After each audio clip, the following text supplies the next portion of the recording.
Hello everyone, this is Hitechtalk. So in this video I will show you how to get aesthetic blur photo in Instagram. So the best filter to make your photo blur or a video. So I will show you in my mobile screen how to get that. So for this you need to open your Instagram account, go to story or reel section. So I will select this photo here. We'll go to next and we'll go to filter. Now we'll search for Moto, MOTOO.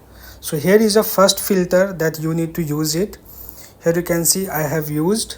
So here you can see the difference, how it was before and how it is now.